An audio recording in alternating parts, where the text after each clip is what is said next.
Pues sí, hoy damos la bienvenida en esta gran tertulia de la economía a Diego Sánchez de la Cruz. Es el coordinador de estudios del Instituto Juan de Mariana. El instituto va a premiar hoy con su galardón, el premio Juan de Mariana 2024, a Javier Milei, al presidente de Argentina. Diego, ¿cómo estás? Muy buenos días y bienvenido. Buenos días, ¿qué tal? Y sabemos además que con este motivo se va a publicar hoy, vais a publicar un informe sobre la herencia que ha recibido el presidente argentino y los primeros resultados de las reformas. Si el instituto lo premia es porque cree que lo está haciendo bien, que merece este galardón, este reconocimiento por lo que va consiguiendo, Diego. Verás, nosotros entregamos el premio de este año en la noche de hoy, pero anunciamos la concesión de este galardón a comienzos de 2024 en reconocimiento a la trayectoria que había tenido Javier Milei hasta ese punto. Lo que queríamos era aplaudir y honrar el periplo, ¿no?, de una persona que arrancando como un divulgador más en medios de comunicación, en conferencias, etcétera, pues fue capaz de llegar hasta la presidencia argentina con un discurso liberal en un país que durante muchos y muchos años ha estado escorado hacia ideas hostiles con la economía de mercado. Entonces nosotros hacíamos ese reconocimiento con la entrega del galardón.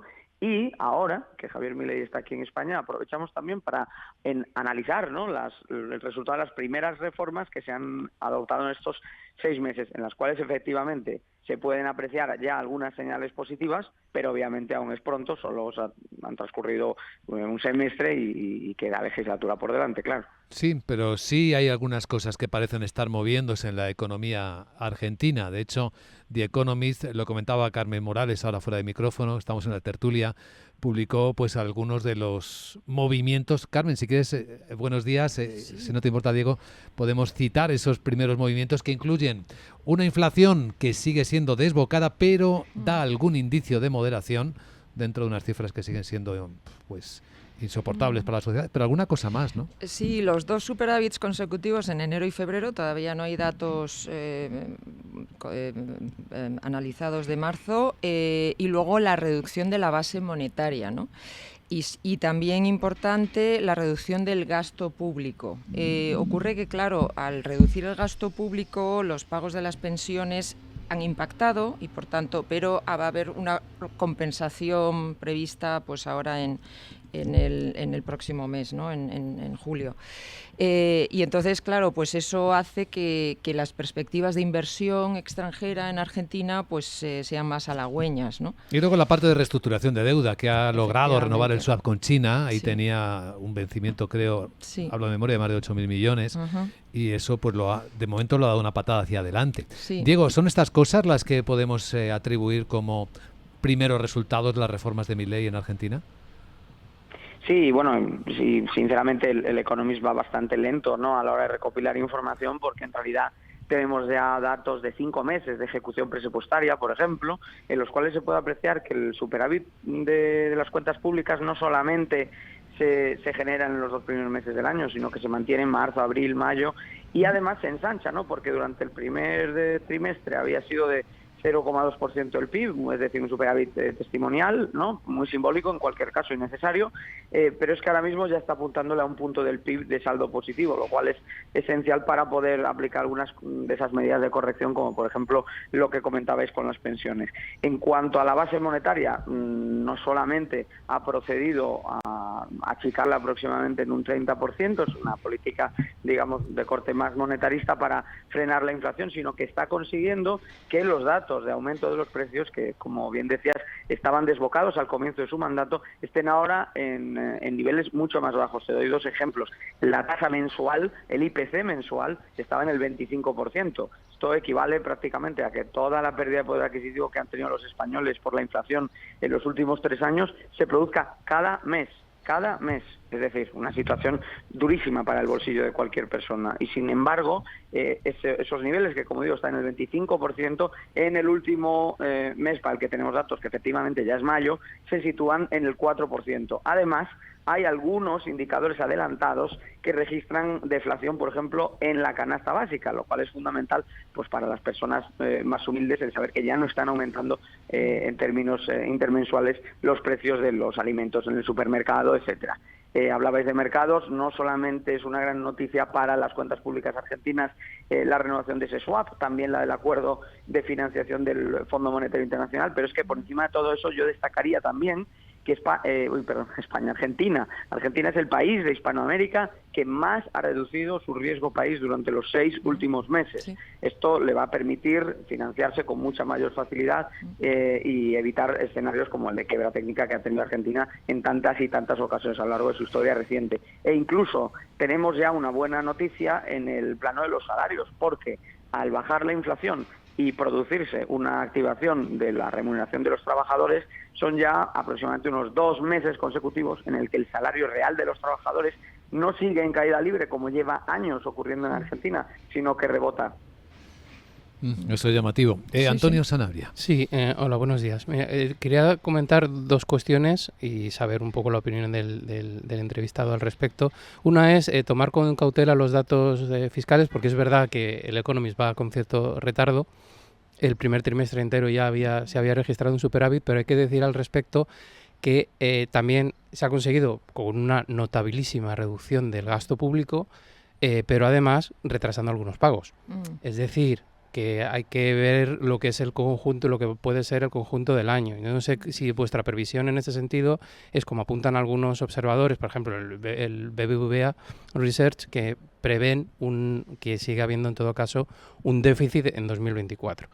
Y la segunda cuestión que quería plantear va más en línea en cuanto a lo de la herencia. Quiero decir, se hace mucho hincapié en la herencia, digamos, recibida en el gobierno de Milei, y dado que lleva 6 meses, creo que es atinado el hecho de que evidentemente no se pueden tomar los datos de estos 6 meses como resultado de sus políticas. Se ven ciertas tendencias favorables, positivas, ya se han destacado algunas, pero todavía es pronto.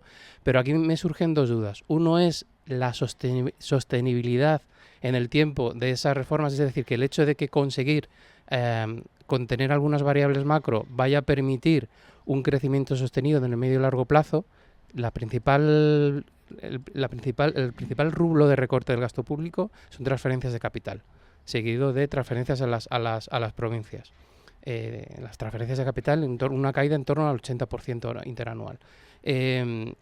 Eso, digamos, cuando vemos lo que ha supuesto en España un recorte del gasto de la inversión pública muchísimo menor que la que está teniendo Argentina y los problemas que está suponiendo, me surgen esas dudas de cómo se puede, en ese caso, en el medio y largo plazo, digamos, sostener, cuando a lo mejor evidentemente tienes que hacer un recorte, pero un poco más, digamos, con un criterio que más selectivo, por decirlo así. Y la segunda cuestión que me planteas en esa cuestión de la herencia recibida, no han sido muy favorables, muy positivas las estrategias que, sin llegar a la retirada del peso, como defiende el actual presidente argentino, sí que han sido de dolarización. Primero fue con la dictadura argentina, que parece que no ha tenido lugar, viendo que todo se centra a veces en algunos análisis en el peronismo, y luego la segunda ha sido con la experiencia fallida que fue con el gobierno Menem. No sé si en ese sentido qué elementos os permiten o les permiten en ser más optimistas, si lo son, que entiendo que sí, con la experiencia o con la perspectiva que plantea Milei de ir sobre eso, pero un poquito más allá. Por concretar, ¿cuáles son las 2 preguntas? Pues las 2 preguntas son precisamente, dado... Sostenibilidad de los ajustes presupuestarios, ¿verdad? Sostenibilidad del crecimiento, digamos el equilibrio entre sostenibilidad de los ajustes presupuestarios y el crecimiento a medio y largo plazo, que permita un cambio de modelo productivo. Y la segunda es digamos, qué hace diferente a esta opción dolarizadora, digamos, frente a otras que no han funcionado. Vale, perfecto. En primer lugar, la caída del gasto público en términos estructurales ha sido de en torno a 30 puntos en relación con los niveles que tenía anteriormente el gobierno federal argentino. Esto significa poner los niveles de gasto a cotas similares a las que había antes de la pandemia. Cuando se repasa la forma y la estructura de gobierno argentina, se puede comprobar muy fácilmente que la reducción de las transferencias a los gobiernos provinciales es perfectamente sostenible en el tiempo. Por otro lado, también hay otra variable que yo creo que es muy relevante, y es el hecho de que los ingresos tributarios, que han caído inicialmente como resultado de las medidas de ajuste, ya han empezado a tomar una situación de resistencia y efectivamente van a contribuir positivamente en línea con la reducción estructural de ese déficit tan gigantesco que ha acumulado Argentina. Además, si incluso parte del ajuste se debiese a un efecto calendario, de momento lo que sabemos es que el déficit se fue y que el superávit es cada vez mayor. Pero añado, si se debiese a un efecto calendario y en los últimos compases del año viésemos números rojos, lo importante es que esa trayectoria le permitiría al gobierno su primer objetivo, que es ganarle tiempo, ganarle espacio, comerle terreno a la inflación, puesto que, como toda la inflación en Argentina viene de la monetización de un gigantesco déficit público, cuanto más tiempo seas capaz de evitar estar en una situación de déficit, más tiempo eres capaz de ir estabilizando la estructura de precios del país. O sea que incluso si así fuese, incluso si se cumpliesen esas previsiones, que no son las que manejan en cualquier caso otras instituciones, es evidentemente reputable el Servicio de Estudios de BBVA, pero no es el único que está hablando de este tema y no es precisamente la situación de consenso ahora mismo, podría ser en cualquier caso que esto tuviese un efecto igualmente positivo cuando se analiza en el conjunto del año, porque la variable déficit no solo se ajusta porque sí, sino se ajusta para evitar y cortar ese círculo vicioso entre gasto público, monetización de ese gasto público deficitario y, en última instancia, inflación desbocada, que es lo que tiene ahora mismo como herencia el gobierno. Y además, perdóname, porque debe ser tanta preparación del evento y demás, pero la segunda pregunta se me escapó otra vez, disculpad. Sí, no, muy rápidamente. No, y perdona porque también la pregunta era digamos, bueno, que nada más te echo dos. La segunda... Dolarización, ¿verdad? Sí, la dolarización, sí. digamos que permite que en este caso ser más optimistas con respecto a otras experiencias fallidas en el pasado. Sí, bueno, para Argentina el problema de la dolarización no fue el hecho de que aquel tipo de cambio fijo que se ensaya en los años de Menem y que de facto se puede considerar como un anclaje durísimo a la moneda americana no estuviese funcionando, porque en aquella época funcionó. De hecho, es lo que validó en buena medida la gestión de los años 90 de aquel mandatario, ¿no? El problema vino después, en cuanto se empezaron a alterar las reglas que regulaban ese cambio. Una propuesta de dolarización, a priori, uno la ve con buenos ojos por el hecho de que efectivamente en un país con una historia crónica tanto de déficit como de inflación, la dolarización te introduce de forma ya estructural una política basada en ajustes y en competitividad y no en devaluaciones e inflación. Es similar a lo que ha supuesto la entrada en el euro para un país como España, ¿no? Donde llegamos a devaluar la peseta 4 veces en un solo año, en los años 90, y en la actualidad tenemos la obligación, no nos queda otra, que ajustar por vía de competitividad y de reformas. Es similar también a lo que le ha pasado, por ejemplo, a Panamá, Ecuador, El Salvador, que son países que, conforme han adoptado el dólar como moneda, han tendido a reflejar menos crisis y menos oscilaciones que otros países similares. En el caso de Ecuador es muy marcado porque, como sabéis bien, se sucedieron años de gobierno bolivariano con un corte muy parecido al de Venezuela y, sin embargo, por mucho que los indicadores del país evolucionaban a peor en distintos variables macro de referencia, jamás se dio un problema de inflación. Y como la inflación es la prioridad para todo esto, esa propuesta de dolarización es interesante. Cosa distinta es que el gobierno pueda reunir dólares suficientes para hacerlo, que reúna capital político suficiente para hacerlo y qué tipo de dolarización estamos hablando. El FMI, por ejemplo, emitía una opinión diciendo hasta qué punto cree que se va a instaurar o no el dólar en Argentina y daba unas de cal y otras de arena. Discúlpame, sí. Perdona por haberme liado con tus dos preguntas, pero a eso me refería. Como os podéis imaginar, además de hacer el informe, estamos organizando el evento con el presidente y ahora mismo la cabeza está en todas partes. Lo entendemos perfectísimamente, Diego. No sé si César Arranz quiere decir alguna cosa más. Sí, quiero decir rápidamente que primero ahí es muy pronto para evaluar si las medidas en su conjunto van en la dirección correcta. Por tanto, yo creo que hay que esperar. Algunas parece que están funcionando, pero hay que tener en cuenta que el volumen de deuda que tiene Argentina es monumental en función de, digamos, de su situación de la economía, crecimiento, PIB, etcétera. Y, por tanto, el servicio de la deuda es también monumental y, por tanto, ahí tenemos el primer grave problema. La ingente y enorme volumen de deuda que tiene el país, a pesar de las salidas del Fondo Monetario Internacional y de algún otro síntoma que, bueno, parece que están dando resultados. El otro punto verdaderamente importante es la confianza. Y dentro de la confianza es la credibilidad para atraer inversiones, que es lo que puede dinamizar verdaderamente el país. Y eso, hoy por hoy, pues, primero, poca información al respecto, y segundo, yo no creo que esté en grandes cantidades que hagan prever que va a haber unas inversiones masivas. Y también hay que tener en cuenta otra cosa muy, muy, muy relevante, que no se ha hablado, que es la reducción del gasto público se ha hecho fundamentalmente con la eliminación de ministerios, organismos, dicho de otra manera, con destrucción de empleo. Y por tanto, yo creo que lo que se ha hecho con esa medida, por lo menos coyunturalmente, vamos a ver si luego tiene una lectura positiva, es empobrecer a una parte de la población bastante grande. El nivel de pobreza en Argentina en estos momentos creo que es de los mayores del mundo, y por tanto ese es otro de los elementos donde dicen, no, hay que reducir el déficit y rápidamente hay que tomar medidas. Bien, de acuerdo, pero si esas medidas lo que hacen es medidas quirúrgicas de destrucción de empleo y de creación, entre comillas, lo de creación, ¿no? En este caso de pobreza, pues la verdad es que me parece que no van en la vía correcta. Por tanto, yo creo que Argentina sigue en la UBI y para pasar a planta le falta todavía muchísimo. Diego. Bueno, muchísimo, efectivamente. Es que además nosotros en este informe lo que nos comprometemos es hacer una revisión de la evolución de las reformas.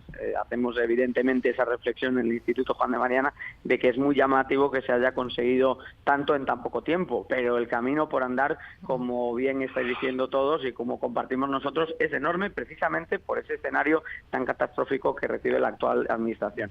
Ahora, en términos de inversión y de atracción de inversión, que es un punto capital para el futuro de Argentina, invertir dónde, esa es la cuestión, porque el problema que tienen ahora mismo muchos de los operadores, muchos de los inversores, muchas de las empresas que miran a Argentina es que buena parte de los sectores donde les gustaría tener actividad en el país han sido de facto o, en términos implícitos también, intervenidos por el Estado y sacados por completo de las dinámicas del mercado.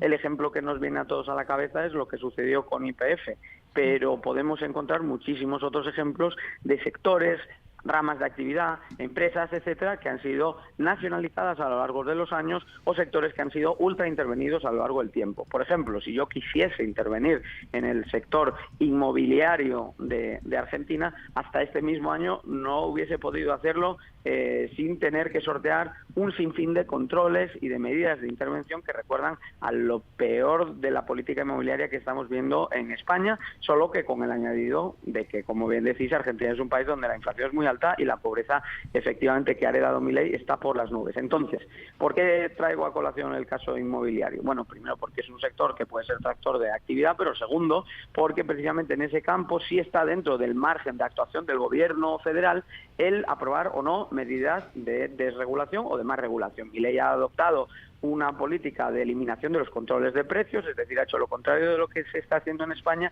y ha conseguido un aumento del 180% en el stock de casas y pisos disponibles para alquilar en Buenos Aires y ha logrado que los precios bajen un 20%, es decir, ha reactivado un sector que estaba destrozado y condenado además también a la economía sumergida. Entonces, ¿por qué pongo este ejemplo? Pues porque con un sector ultra intervenido, un sector estatizado, con empresas nacionalizadas, la inversión no va a llegar. Sin embargo, con medidas de apertura es fácil que sí se produzca un mayor dinamismo de los mercados, en ese caso el inmobiliario, y que entre el capital extranjero o que el propio capital nacional se anime. Por cierto, la deuda privada es prácticamente inexistente porque no hay financiación a empresas ni a familias en Argentina.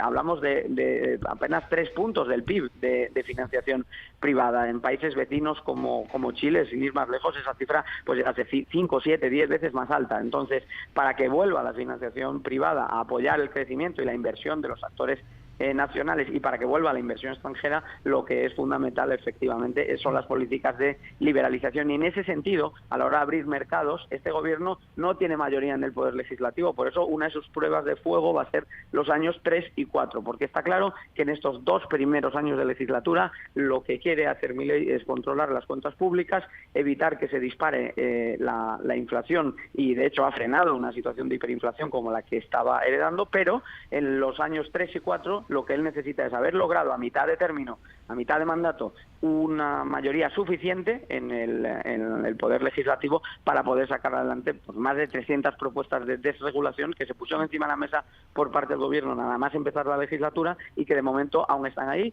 pendientes de que las mayorías peronistas dejen de bloquear o de que las elecciones de mitad de mandato presumiblemente permitan un avance no solo de la formación de Milei, sino también de su socio, que es Mauricio Macri, con sus otros movimientos políticos. En breve, lo último, Carmen. Sí, no, en materia de liderazgo lo que sí creo que es bastante claro es que Milei está ganando el relato del cambio, ¿no? Eso es evidente. Y luego toda su presencia internacional, ¿no? O sea, todas las giras que está haciendo últimamente, su presencia en el G7, la foto con todos los líderes, la foto con el Papa, esta visita a Madrid, que dentro de España pues esto resulta polémico, pero internacionalmente pues no deja de ser pues una nueva cara, ¿no? Un aire fresco de renovación que desde Macri efectivamente y la buena imagen exterior que podía tener internamente no me meto en el debate, ¿no? Pero sí está ganando ese relato del cambio, ¿no? Hoy estamos hablando de él precisamente. Sí. Pues agradecemos mucho a Diego Sánchez de la Cruz, coordinador de estudios del Instituto Juan de Mariana,